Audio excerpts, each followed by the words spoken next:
మా రెడ్డి చేద్దాలు కాదు ఏం పంటారు నీకు ఎందుకు వచ్చినావు చెప్పు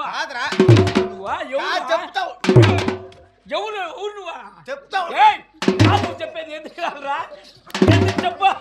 చూస్తే మళ్ళా ముక్కు మీద గుద్దితే పచ్చడైపోతావు నా కొడుక నేను కొత్తగా వచ్చిన పనికి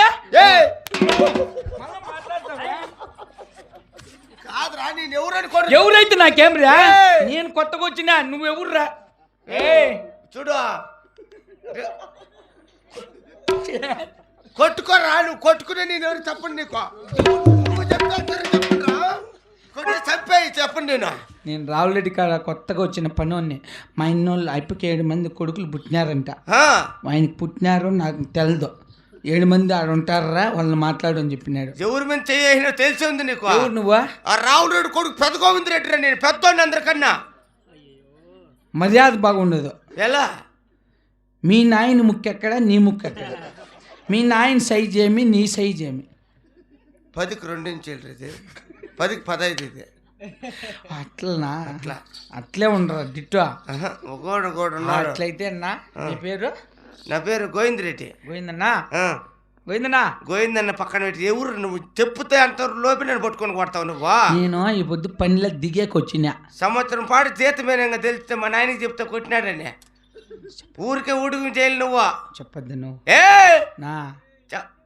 నరికేస్తా పొడి నామేం చెప్పినావు అనుకో నువ్వు కోడిపుండు అమ్మిండేది అందరికీ చెప్పేస్తా మనం ఫ్రెండ్స్ కొట్టుకున్నా తిట్టుకున్నా సరే అవి చెప్పొద్దు చెప్పు బ్రో నువ్వు చెప్పు ఎందుకు వచ్చినావు సేద్య సమాచారం చూసుకోరా పోని మీ నాయన చెప్పా చూసినావు కదా వెళ్ళిపోదా ఇవాళ సక్రంగా అడుగు నాటి వేసినారు మరో బతాంది కదా ఈ నా కొడుకులు ఏం చేస్తున్నారు మీ నాయన అది అట్లన్నాడా మా తండ్రికి మేము 7 మంది కుమారులు జన్మించి ఉన్నాము కదా అందులో 6 మందికి అరగండు ఎద్దులున్నాయి నా చిన్న తమ్ముడు ఎంగళరెడ్డికి ఎద్దులు లేని కారణమున తెల్లారి ఒకరిపైన ఒకరు ఇరుపొట్టులు పెట్టుకుని ఎవరు సేద్యాలు చేయటము లేదురా నీకు అదే అదే కరోనా కాదురా కరువు వచ్చింది సేద్యాలు కరువు పెట్టేసినాడు మాతో పాటు సమానంగా ఏ దేశానికి కనిపించి సరైన దుప్పాటి కాడును ఒక కాడు ఎద్దులు తెచ్చిస్తే కాంత ఎద్దులు కలిసి మళ్ళీ సేద్యాలు చేస్తాం లేకుంటే పంపకేడు వాకిన్లురా సీట్ వేయించుకో నీకేం బాగలేదేమే సీట్ పట్టు సాయిలారా ఇనపదానులతో కొడితే చిన్నగా అప్పుడు నింటాయి మళ్ళీ ఎట్లాను ఎట్లా నువ్వు బట్టర్ కింద తొండాకు కాదు మనమా సరేపా మర్చిపోయినావా ఏం లేదు వద్దులేపు నీ పాదం నల్ల పాదం నీ ముక్కు పంది ముక్కు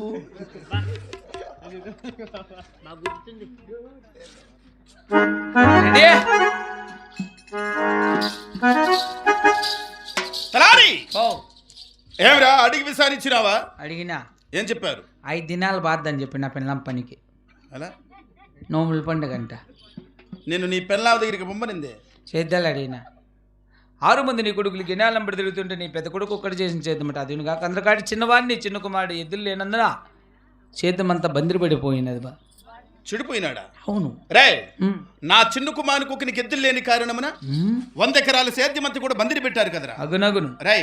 నా కుమారులు ఇలా చెడిపోకూడదు నా సేద్యం అలా ఆగిపోకూడదురా అయితే ఇప్పుడే పరమణ దేశం పాల్గొండ ఆపరిపెట్టడమన నా చిన్ననాటి స్నేహితుడు సరదాపు గురువు ఉన్నాడు అతని దగ్గరికి వెళ్ళినా మనకు కావాల్సిన ఎద్దులు కొనిస్తాడు అంత దూరం వల్ల అవును సరే ఇప్పుడు అంతఃపురానికి వెళ్ళి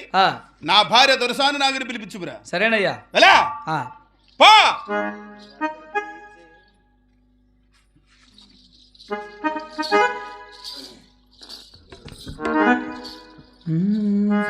ఆనందమానందమాయే మదియాసల నందనమాయే మాటలు చాలని హాయే ఒక పాటగా మారిన మాయే గానమే గాలిలాగా సాగని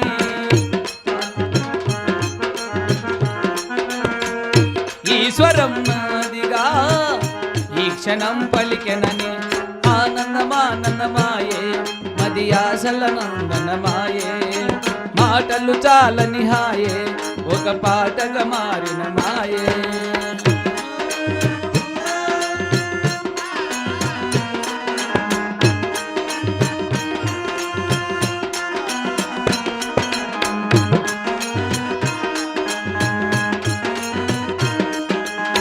పొగులు మంచు తెరలున్నా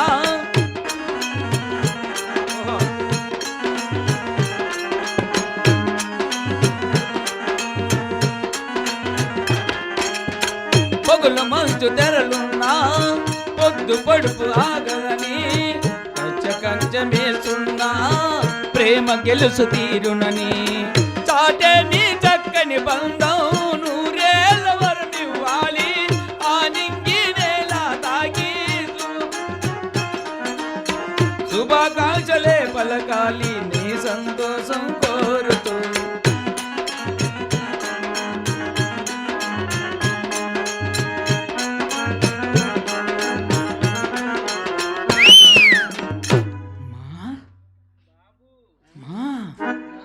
రామ్మ